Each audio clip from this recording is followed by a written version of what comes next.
Cuarta parte de la restauración del amplificador integrado Pioneer SA7500 del catálogo de 1975-1976. En pantalla tenemos el esquemático de la sección fonográfica que recibe la pequeña señal de 2.5 a 5 milivoltios inducida por un cabezal fonocaptor y que debe entregarnos a nosotros una señal de entre 150 y 300 milivoltios con una respuesta en frecuencia nuevamente plana. La señal es recibida desde las entradas fono, por supuesto, a través de unos conectores RCA apantallados, pasa por el primer selector de señal, se acopla mediante esta resistencia de 3.3K y este condensador de 1 microfarad 25 voltios al transistor de entrada que debería ser de bajo ruido, y en este caso han utilizado el 2SA725 que nosotros cambiaremos por otra pieza. Un problema con esta sección fono que sería interesante modificar para tener menos ruido de fondo es cambiar el valor no solamente de la sección de ecualización, que es este conjunto de componentes que están acá, sino del bloque de ganancia, porque son valores muy grandes y estos componentes van a terminar produciendo una cantidad de ruido térmico importante. Vamos a ver cómo es esta parte del equipo. La única reparación que vamos a hacer encima de este niño es actualizar un poco el preamplificador. El diseño de este amplificador integrado de Pioneer es tan sencillo que toda la sección de preamplificación está en una sola tarjeta. Hay unos conmutadores que no están en ella, pero toda la sección activa está en una sola tarjeta. Este es el preamplificador y además es el control de tonos de bajos y de agudos con sus frecuencias de conmutación y el switch que permite apagar la sección que permite variar la respuesta en frecuencia, pero que mantiene amplificando a la tarjeta. No todos los switches tono de FEAT funcionan de la misma manera. Esta tarjeta recibe la señal de 300 milivoltios que viene de los terminales RCA que están colocados en la parte de atrás del equipo. Una de esas señales será seleccionada por este que es el conmutador rotativo que elige la fuente. Esa señal suele tener entre 150 y 450 milivoltios sobre una impedancia de 25 a 50 kiloohms y debe ser amplificada lo suficiente como para convertirse en una señal de 900 milivoltios a 1,5 voltios para poder atacar la etapa de potencia que está colocada aquí, que es este módulo con disipador de colador de aluminio que vemos al fondo de la imagen. El puente entre ambas conexiones es este par de terminales que es el puente entre el pre y el power, que son unos terminales RCA al exterior del equipo donde se puede conectar un ecualizador. Si vemos el amplificador desde atrás podemos hacer el recorrido de la señal. Estas señales que pueden venir del tuner o de un CD player o de un grabador, un open reel, un deck de cassette, suelen tener entre 150 y 300 milivoltios y van a ser seleccionadas por ese conmutador que tenemos allí, este conmutador que está acá. Mientras que la comunicación entre el preamplificador, que es esta tarjeta, y la etapa de potencia, que es esta tarjeta, se hace a través de este puente, que es la salida del preamplificador y la entrada de la etapa de potencia. Aquí deben haber dos cables RCA que comuniquen a ambas partes del equipo, porque este es un amplificador con pre y power separados, o se puede insertar un ecualizador gráfico aquí, como puede ser el SG9500 que también ofrecía Pioneer en su oportunidad. Debido al bajo nivel de señal que pasa por esta tarjeta, podemos ver que todos los capacitores son especiales de baja corriente de goteo o de bajo ruido. Ahora vamos a ver el esquemático para hacernos una idea de lo que este circuito hace. Son dos circuitos, cada una para un canal, es decir, para el canal derecho y para el canal izquierdo, pero nosotros vamos a ver el esquemático de un solo circuito, es decir, de un solo canal. La señal de entrada ingresa por este condensador de 0.2 microfarad fabricado por Sanyo, que debería ser de tantalio de baja corriente de goteo.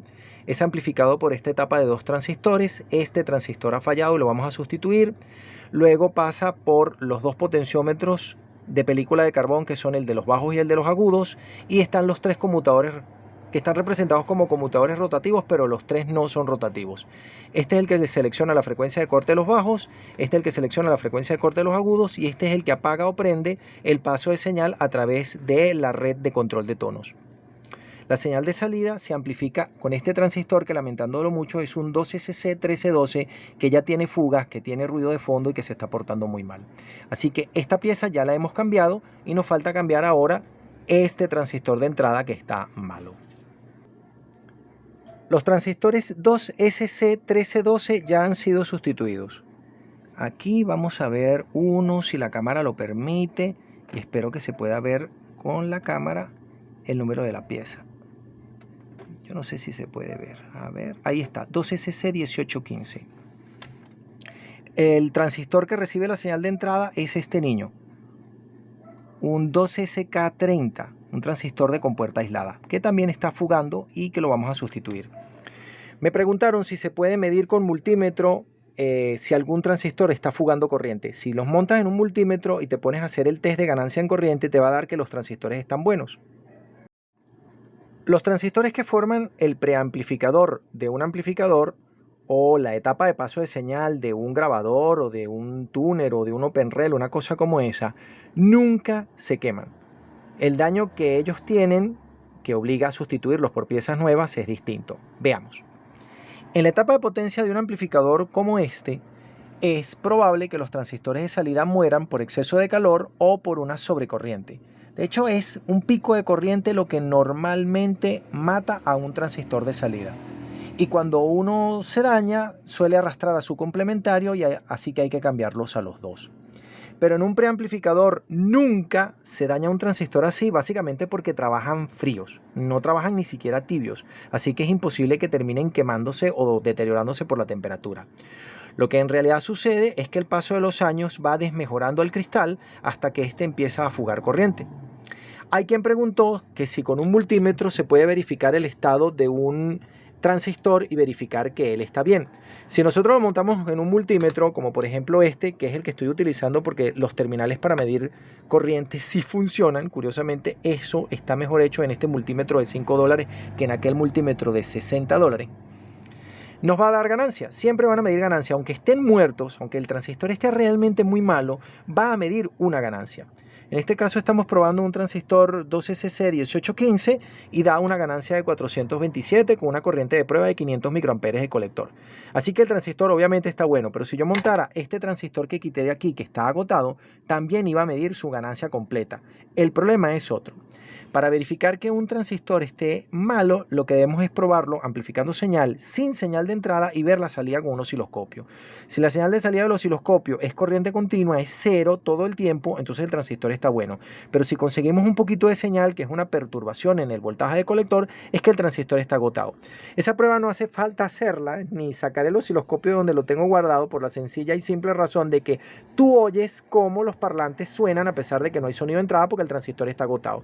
Eso también pasa cuando se agotan los capacitores o cuando cualquier otra pieza tiene un mal contacto o algo por el estilo. Así que no hay que volverse un pastel. Un osciloscopio no es necesario para verificar esta grandísima tontería. El transistor está agotado porque el amplificador suena sin señal de entrada.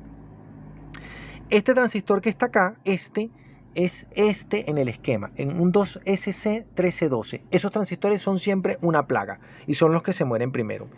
El otro transistor que está en malas condiciones es el de entrada y los vamos a cambiar justamente en este momento. Y también los capacitores que son compañeros de ellos, me refiero a estos condensadores de 0.22 microfarad por 25 voltios, porque también están fugando corriente. Eso no se puede verificar con un medidor de capacitores, porque si lo montas en un medidor de capacitores te va a decir que él tiene 0.22 micro o que está ligeramente pasado el valor, 0.23, 0.24, 0.25. Eso no es un problema. El medidor esos medidores no te van a permitir verificar que están agotadas las piezas que forman parte de tu amplificador. Te vas a dar cuenta porque el amplificador suena mal. Si no tienes bajos es porque los capacitores están secos. Y si tienes ruido, un ruido importante puede ser por fuga de corriente en el transistor de entrada o por fuga de corriente en los capacitores de acople de entrada. No solamente el que se conecta en su compuerta, sino también el que se conecta en su emisor. Estos capacitores también pueden producir ruido en la señal de salida. Así que vamos a cambiar esto y vamos a cambiar esto. Hemos desmontado las dos tarjetas del preamplificador. La tarjeta del preamplificador propiamente dicho y la tarjeta de la sección fonográfica y selector de entrada. Y eso nos va a permitir ver lo que está abajo, que es interesante. Aquí abajo hay otra tarjeta que no la vamos a ver completa porque Pioneer no diseñó este equipo para lucirlo en las redes sociales, sino para oír música con él. Esta es una parte del pre, que son los selectores del bucle de grabación, pero no tiene amplificación, es solamente conectividad. Acá están las dos fuentes de alimentación estabilizadas para el preamplificador, que son fuentes estabilizadas y de bajo ruido. Por acá tenemos los dos puentes rectificadores de 4 diodos. El puente rectificador con diodos grandes es el de la fuente principal, que alimenta a estos dos filtros grandes de 10.000 microfarads por 50 voltios que alimentan a la etapa de potencia, y del otro lado con estos 4 capacitores que están acá, más este, que son las fuentes de más o menos 30 voltios que alimentan a las dos secciones del preamplificador. Aquí están los fusibles que protegen a esta sección, y de esta línea de alimentación está la etapa de protección, que es este relevador más su circuito. Esto es interesante porque la forma en la que funciona el circuito de protección de este amplificador Pioneer es algo más compleja. La protección está curiosamente justo del otro lado, y es esta malla de transistores. Y funciona de la siguiente manera. Si aparece un voltaje positivo o negativo permanentemente en cualquiera de las dos salidas de la etapa de potencia, no se conecta el relé, o se desconecta si estaba conectado. Pero si se registra sobrecorriente en alguna de las salidas, indicando que se ha conectado una carga de 4 ohmios o menos, también salta la protección, evitando que se alimente a los speakers y que se sobrecaliente la etapa de salida. Pero el calor no es lo que daña los transistores de salida, porque el disipador es más que suficiente, y finalmente el transformador no podrá ofrecer tanta potencia como para que los transistores se quemen. El verdadero problema es que haya un cortocircuito seco, como que por ejemplo se toquen los dos conductores de salida de señal a speaker, en cuyo caso los transistores de salida saltan y el amplificador por supuesto termina dañado. Regresando al preamplificador, hemos hecho pequeños cambios.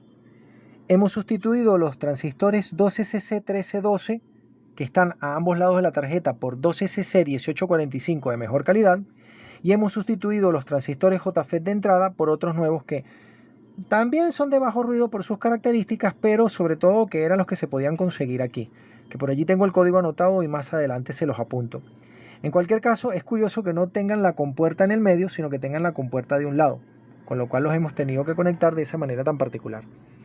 Hemos sustituido los capacitores de entrada por piezas nuevas de tantalio, los originales también eran de tantalio, de tal manera que tengamos el menor ruido de entrada, porque ese es el paso de la señal más pequeña, porque es la que viene del control de volumen y balance, que en este caso están juntos y son concéntricos en esta pieza que está acá. Esta restauración que hemos hecho, esta mínima restauración que hemos hecho aquí, porque estas piezas están en buen estado, casi todas, la vamos a hacer en la sección fono, porque sí tiene un ruido importante de fondo y será interesante corregirla. Ya vamos a ver qué tiene y cómo funciona.